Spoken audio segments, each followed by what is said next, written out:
예전에 섬기던 교회에서 중직자 한 분과 이야기를 나눈 적이 있습니다. 참 본이 되는 분이셨습니다.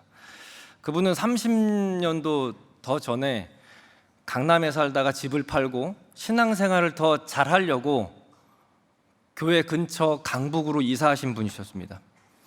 그런데 목소리에 좀 아쉬움이 묻어나오더라고요. 약간은 실소를 하시면서 목사님, 지금 살고 있는 집 몇 채를 팔아도 그 집을 못 삽니다. 그래서 저도 웃으면서 이렇게 이야기했습니다. 장로님, 아마 거기 계속 사셨더라면 이렇게 훌륭하게 신앙생활 못 하실 수도 있었을 겁니다. 그분도 웃더라고요. 누구나 살아온 인생에 대해 후회와 아쉬움이 있죠. 그때 그 땅을 샀었어야 되는데, 그때 그 주식 그건 샀었어야 되는데, 그때 그 직장에 갔었어야 되는데, 이런 종류의 후회는 우리의 대부분 의식주와 관련이 되어 있습니다. 과거에 그 행동을 했다면 지금 더 잘 살고 있었을 것이며 지금도 행복했을 것이라는 행복 회로를 돌리는 거죠. 그런데 더 행복했을 거라고는 생각하지, 혹여 더 안 됐을 거라고는 생각하지 않습니다. 반대로 이런 후회는 잘 못 들어본 것 같습니다. 목사님, 제가 제일 후회되는 게 있는데 그때 조금 더 젊었을 때 기도를 더 많이 할 걸요. 조금 더 젊었을 때, 눈이 조금 더 잘 보일 때 성경을 더 많이 볼 걸요. 몸에 힘이 좀 더 남아 있을 때 선교를 조금 더 갔을 걸요. 옆집 사는 집사님이 돈 벌어서 넓은 집 가면 부럽습니다. 그런데 앞집 사는 집사님이 믿음자라고 소명이 자라서 갑자기 아프리카 선교 간다고 하면 대신 걱정이 들어요. 저 집은 무슨 생각으로 애들 저렇게 다 있는데 저 남편, 저분은 어떻게 선교를 가려고 하나. 우리 속에 이런 마음이 드는 이유는 뭘까요? 우리 속에 하나님 말씀만 있는 것이 아니라 다른 어떤 보이지 않는 실체가 말씀과 함께 가고 있다고 생각을 합니다. 직설적으로 이야기하면 내 욕망과 욕심이 교묘하게 하나님 말씀과 앞서거니 뒤서거니 하는 거죠. 이건 우리 스스로도 저도 부인할 수 없습니다. 우리 인간의, 이 땅을 살아가는 인간의 연약함입니다. 지난주 담임 목사님께서 요한복음 15장 참 포도나무 이야기를 하시면서 묵직하고 근본적인 물음을 던지셨잖아요. 나는 진정으로 예수 믿고 있는가? 나의 열매는 무엇인가? 나는 무엇을 위해 신앙생활을 하고 있는가? 저는 우리가 잘 아는 성공의 아이콘이라고 불리는 요셉이라는 인물을 통해서 예수 믿는 믿음이란 게 도대체 무엇이고 예수 믿는 목적은 과연 있는가에 대해서 좀 생각해 보려고 합니다.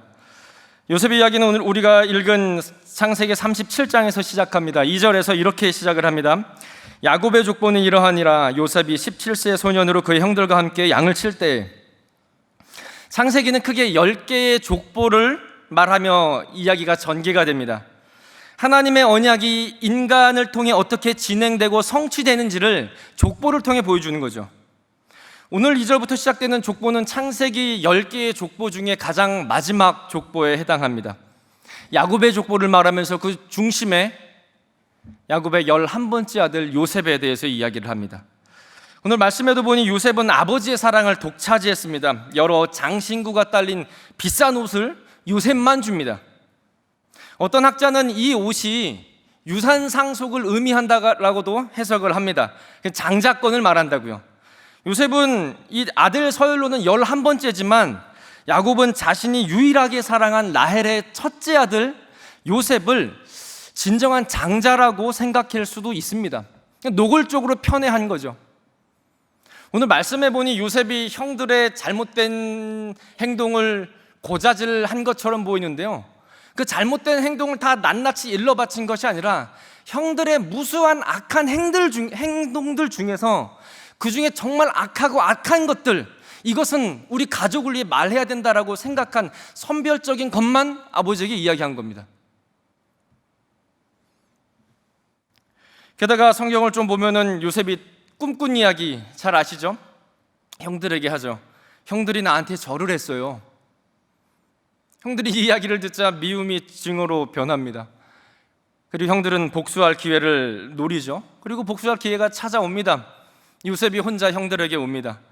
요셉을 팔아버리죠. 미디안 상인들의 손에. 그리고 요셉은 어떻게 됩니까? 미디안 상인들 손에 다시 보디발 집으로 팔려갑니다. 거기서 요셉이 얼마나 성실하고 탁월했는지 성경은 이 노예가 한 집안의 모든 권한을 받게 됐다라고도 이야기를 합니다. 그런데 또 시험이 생기죠. 보디발 아내가 요셉을 유혹합니다. 하지만 유혹을 이겨냅니다. 그리고 감옥에 들어갑니다. 이게 37장, 39장 요셉의 요약 이야기입니다. 재미난 건 요셉이 감옥에 간 그때 성경에서는 나레이터가 개입해서 이렇게 이야기를 합니다. 창세기 39장 23절 하반절인데요. 우리 같이 읽겠습니다. 시작. 여호와께서 요셉과 함께 하심이라. 여호와께서 그를 범사에 형통하게 하셨더라. 형통하게 한 결과가 감옥입니다. 여러분, 그 상황에서 요셉에게 형통했다라고 하면 그 뒤에 이뤄지는 것은 누명을 벗거나, 아니 조금 더 큰 은혜를 입거나 조금 더 큰 형통을 말하면 집으로 돌아가는 거잖아요. 하나님이 함께 하셔서 형통합니다 하면서 요셉을 감옥으로 데리고 갑니다. 여러분, 그 당시 감옥은 우리가 생각하는 최소한의 인권이 보장되는 그런 감옥이 아닙니다. 땅을 한 10m 정도 파서요, 거기다 그냥 넣어버립니다. 그리고 위에 가둡니다. 배설물과 온갖 벌레들이 공존하며 살아가는 곳이 그 당시의 감옥입니다.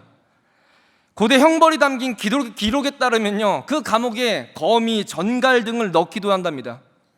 고통을 당하라는 거죠. 여러분, 이 요셉이 감옥에 들어간 이 감옥의 장면이 우리가 자녀들을 읽어줄 때 봤었던 그림 속에 침대에 있는 그런 감옥이 아니라고요. 그런 곳으로 하나님은 밀어놓고선 하나님이 함께하니 형통했다라고 이야기합니다. 그곳에서 요셉은 떡 맡은 관원장, 술 맡은 관원장 만나서 그들의 꿈을 해몽해 주죠. 술 맡은 관원장이 요셉의 꿈 해몽대로 살아서 나갑니다.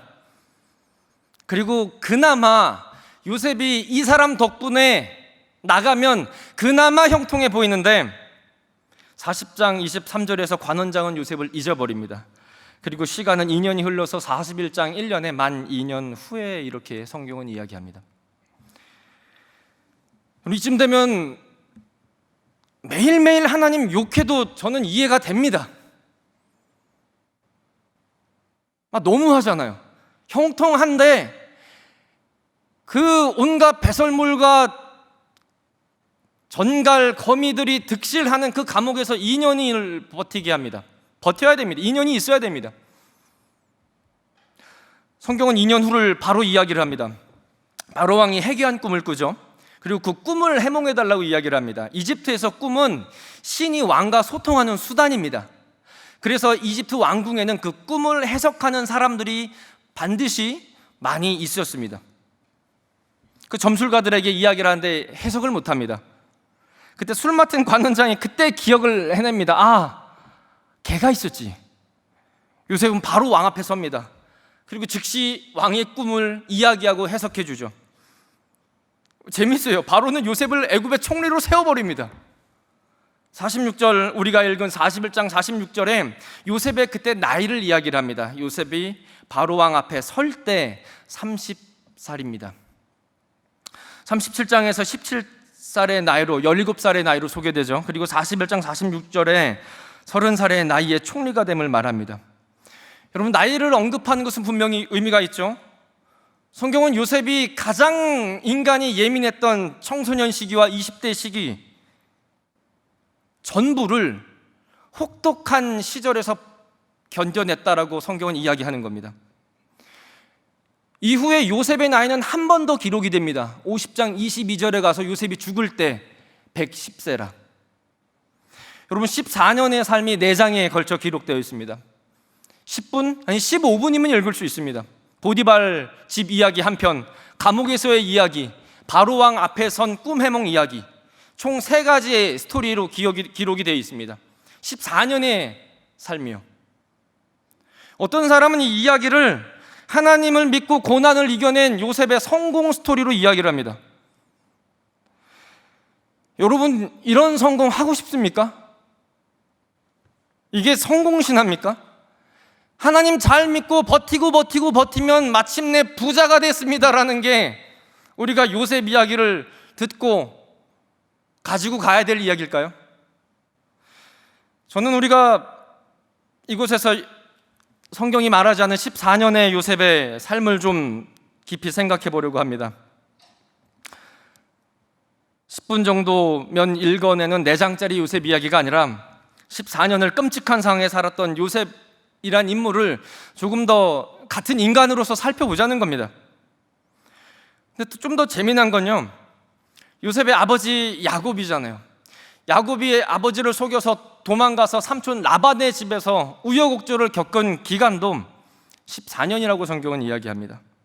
아버지와 비슷한 고통의 나날을 요셉도 겪고 있는 겁니다.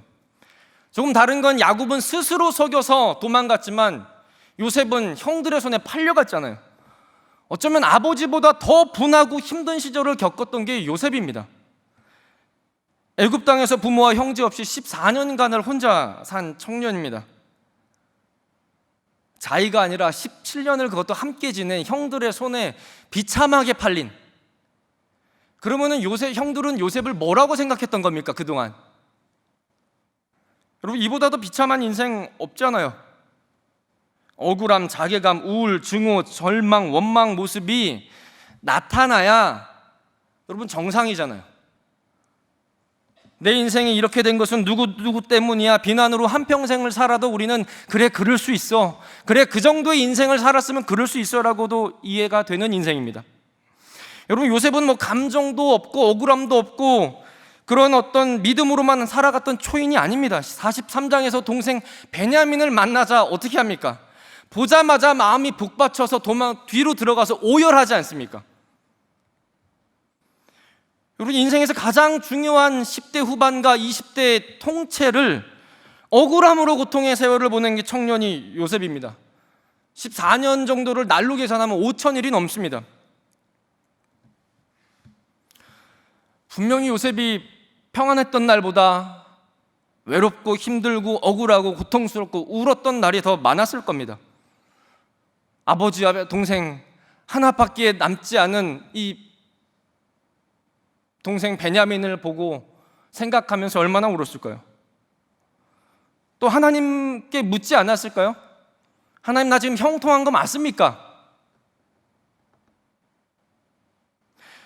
이 37장과 41장 4장에 걸쳐서 요셉의 14년을 보면서 조금 더 저도 하나님께 묻는 건 뭐냐면, 하나님, 한 번쯤은 요셉에게 나타나셔서 이상과 기적과 말씀으로 나 너 기억하고 있다라고 말씀해 줄 법한데 하나님은 나타나지 않아요. 이 당시에 하나님께서는 자신을 스스로 드러내시면서 이스라엘 백성들, 족장들을 만나시면서 위로하셨습니다. 요셉의 아버지 야곱은 꿈에서도 보고 목소리도 듣고 심지어 씨름도 하지 않았습니까? 그런데 하나님께서는 요셉에게는 꿈에서조차 음성조차 들려주질 않아요. 14년 동안 성경에 기록이 되어 있지 않습니다. 그런데 어떻게 요셉은 믿음으로 버텼다라는 겁니까?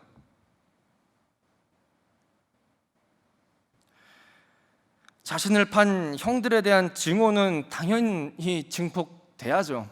가끔 용서는 돼도 결국은 증오해야 되는 게 우리 감정적으로 좀 동의되지 않습니까? 그런데 먹을 것을 구하러 온 형들을 마침내 만나잖아요. 총리의 자리에 앉은 요셉이 형들 앞에서 이렇게 말을 합니다. 우리 45장 5절을 같이 한번 읽겠습니다. 당신들이 나를 이곳에 팔았다고 해서 하나님이 생명을 구원하시려고 나를 당신들보다 먼저 보내셨습니다. 여러분, 요셉의 이야기는 성공신화가 아니라 요셉의 치열하고 치열한 신앙 고백 이야기 아닙니까? 하나님을 따라 살아간 한 청년의 우여곡절 많은 그 신앙 고백 이야기 아닙니까? 14년간 5,000일 동안 부모와 생이별하고 온갖 고통과 고난과 정신적 고통의 삶 속에 요셉을 신락같이 붙들었던 것은 성경에서 말하는 한 구절입니다. 하나님이 요셉과 함께 하시니. 요셉은 안 흔들렸을까요?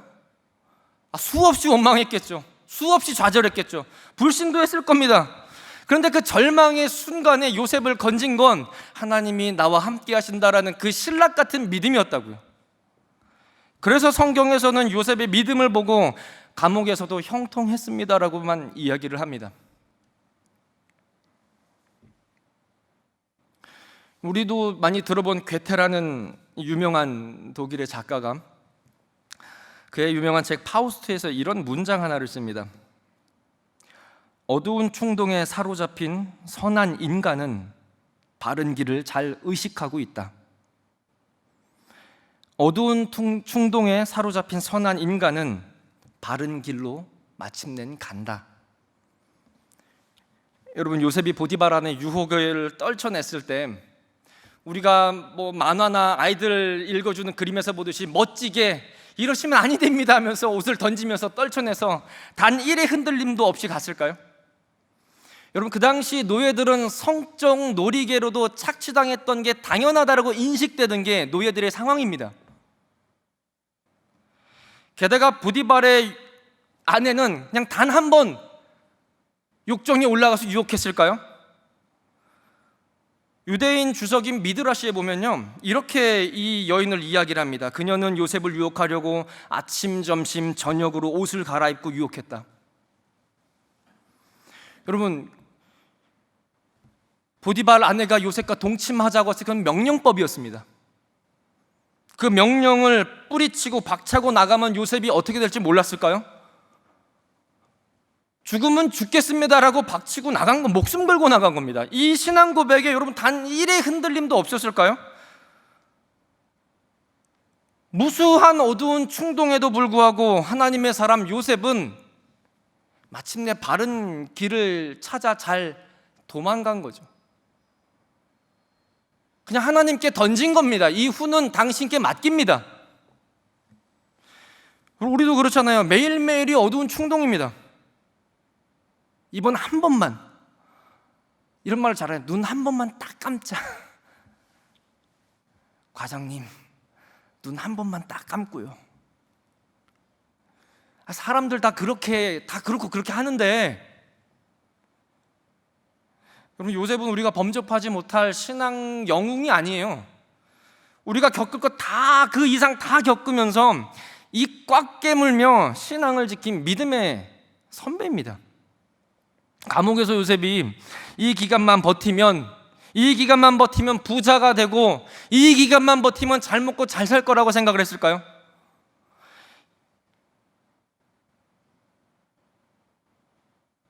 이 기간 야망으로 버티며 지금 순간을 버티자 마침내 잘 될 거야. 여러분, 야망도 가능성이 보여야 우리가 생각을 하잖아요. 사람 취급받지 못한 일개 히브리 종이 무슨 총리를 하고 어떤 야망을 품을 수 있습니까?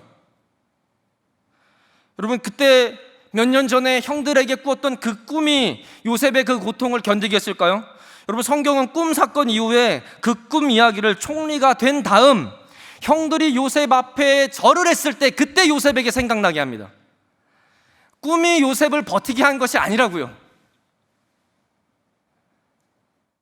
성경은 계속 이야기합니다. 요셉을 버티게 한 건 하나님이 요셉과 함께 하심에, 이것을 요셉은 시로라기 같은 이 믿음으로 붙잡았다는 겁니다.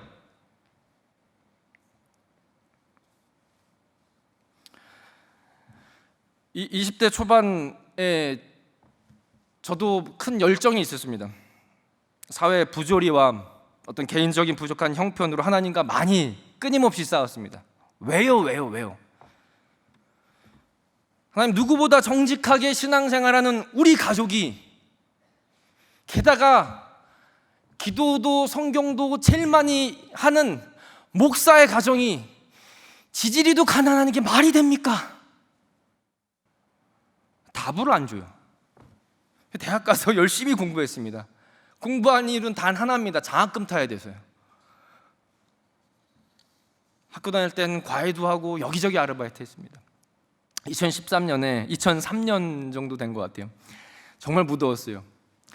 그 여름 냉동 창고에 가서 이제 일을 하게 됐습니다. 영하 7도. 그 냉동 창고 안에는 또 창고가 있더라고요. 그 안은 영하 25도. 한여름에 5리터 파카 입고 주 6일 근무, 1일 2교대, 그럼 12시간 근무를 하는 거지, 일을. 주간이 98만 원, 야간이 125만 원.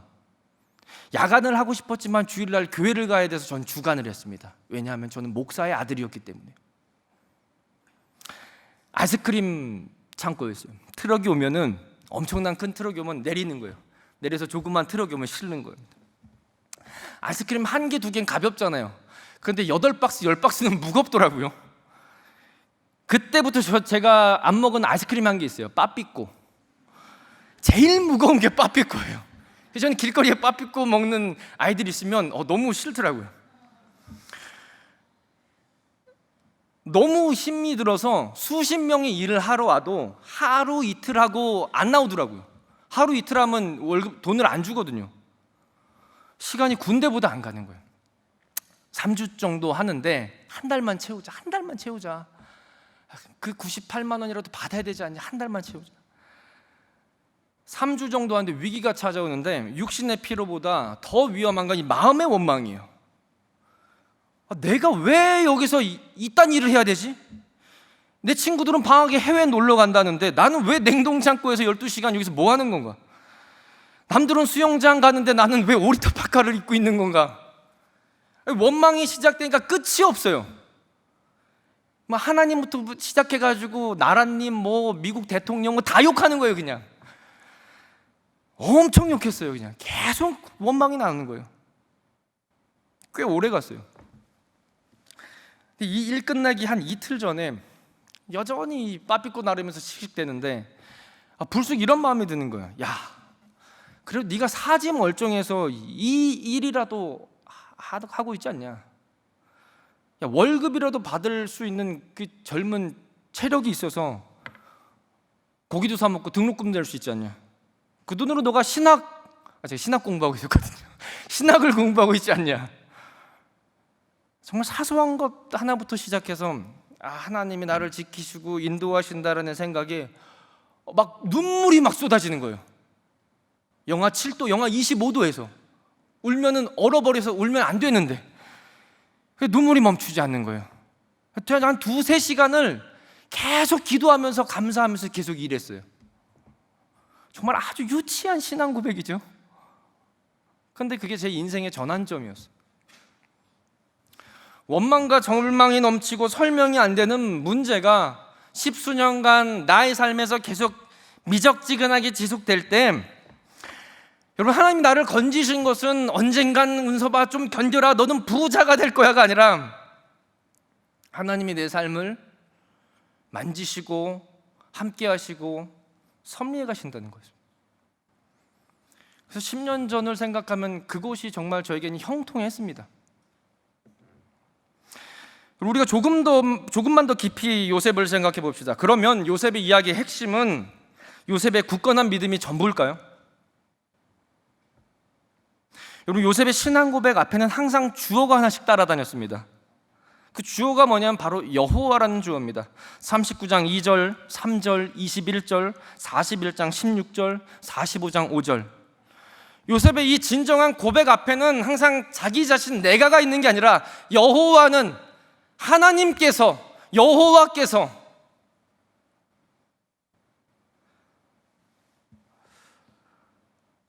요셉으로 인해서 죄로 물들었던 이 세상을 하나님께서 계획하시는 그 광대한 계획, 예수 그리스도로 말미암아 재창조하시겠다라는 계획이 이어져 나갑니다.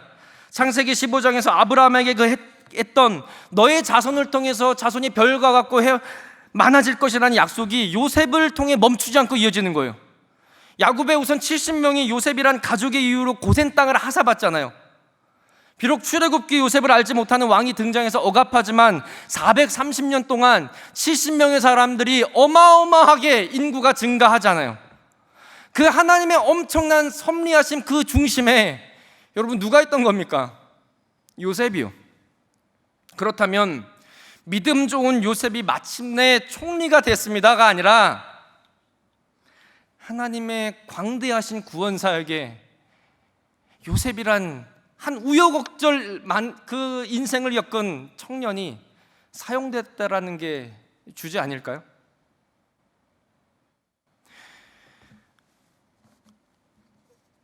여러분, 우리의 신앙생활이, 우리의 삶이 언젠간 쨍하고 해뜰 것이라는 당차게 외치는 것은 저도 가끔 외치지만 욕심입니다.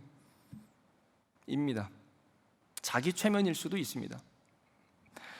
솔직한 것은 피곤에 쩌든 오늘 하루 일정을 다 마치시고 피곤에 쩌든 몸뚱아리 그냥 질질 끌고 교회 나와서 그냥 눈물 흘리며 기도하는 것이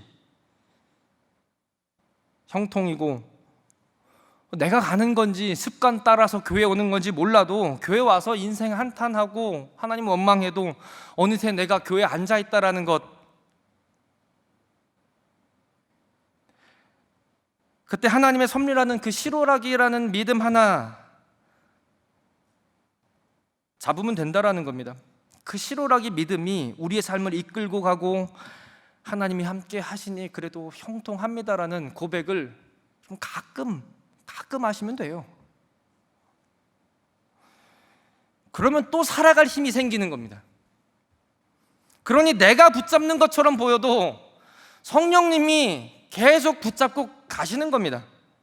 여기에 하나님의 그 구원사역의 광대한 큰 그림에 그냥 우리는 한 구석탱이에 조금 사용되는 것, 그게 얼마나 위대한 일입니까?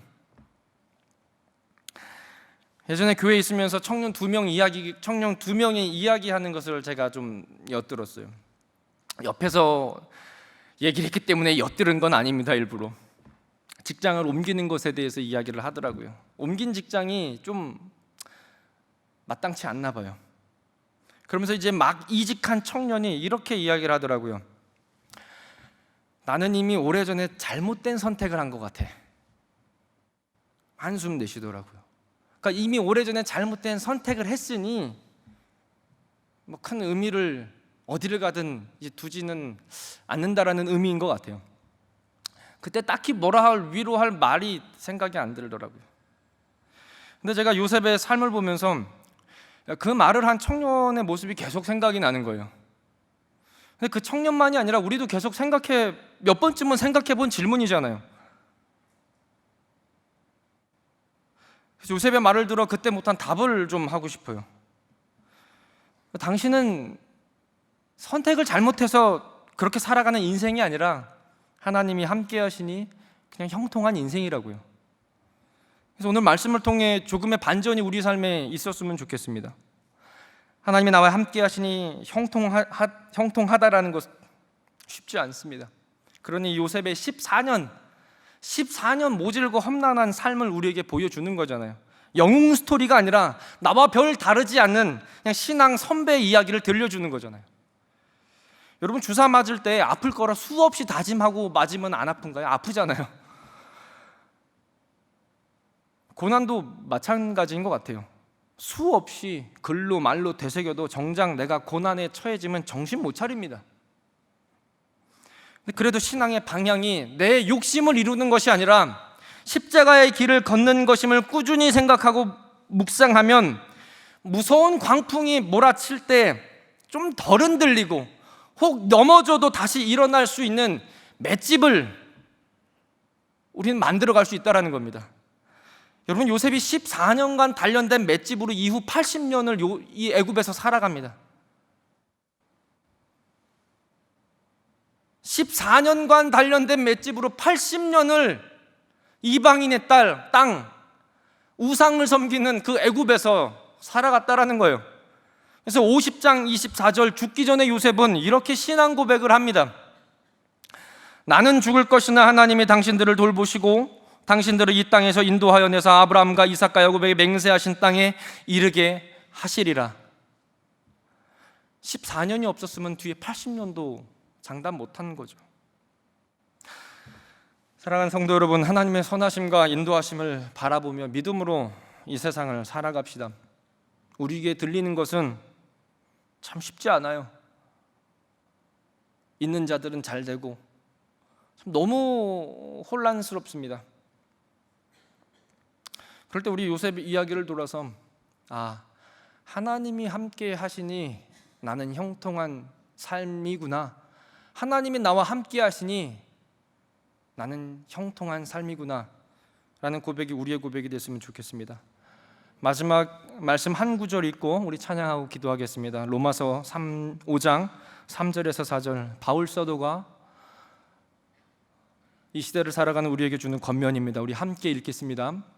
우리가 환난 중에도 즐거워하나니 이는 환난은 인내를, 인내는 연단을, 연단은 소망을 이루는 줄 알미로다.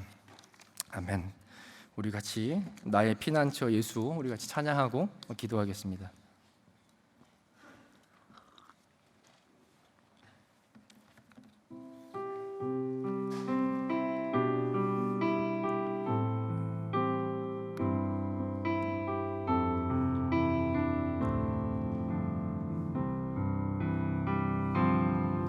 나의 피난처 예수 의지해요. 나의 피난처 예수 의지해요. 나의 가는 길엔 곳엔 바람 몰아쳐와도 나의 피난처 예수 의지해요. 나의 피난처 예수, 나의 피난처 예수 의지해요. 나의 피난처 예수 의지해요. 나의 가는 길에 거센 바람 몰아쳐와도 나의 피난처 예수 의지해요. 아바 아버지, 아바 아버지, 나를 사랑하시니 나의 모든 것 주께 드려요. 아바 아버지, 내가 여기 있으니 주님 영광 위하여 아바 아버지, 아바 아버지, 나를 사랑하시니 나의 모든 것 주께 드려요. 아바 아버지, 내가 여기 있으니 주님 영광 위하여 써주세요. 나는 영원히 주님 사랑해요. 나는 영원히 주님 사랑해요. 나는 영원히 주님 사랑해요. 세상 어떤 것도 나의 사랑 끊을 수 없네. 나는 영원히 주님 사랑. 한 번 더 고백합니다. 나는 영원히 주님, 나는 영원히 주님 사랑해요. 나는 영원히 주님 사랑해요. 세상 어떤 것도 나의 사랑 끊을 수 없네. 나는 영원히 주님 사랑해요. 아바 아버지, 나를 사랑하시니 나의 모든 것 주께 드려요. 아바 아버지, 내가 여기 있으니 주님 영광 위하여 써주세요. 아바 아버지, 아바 아버지, 아바 아버지, 나를 사랑하시니 나의 모든 것 주께 드려요. 아바 아버지, 내가 여기 있으니 주님 영광 위하여. 마지막 고백합니다. 아바 아버지, 아바 아버지, 나를 사랑하시니 나의 모든 것 주께 드려요. 아바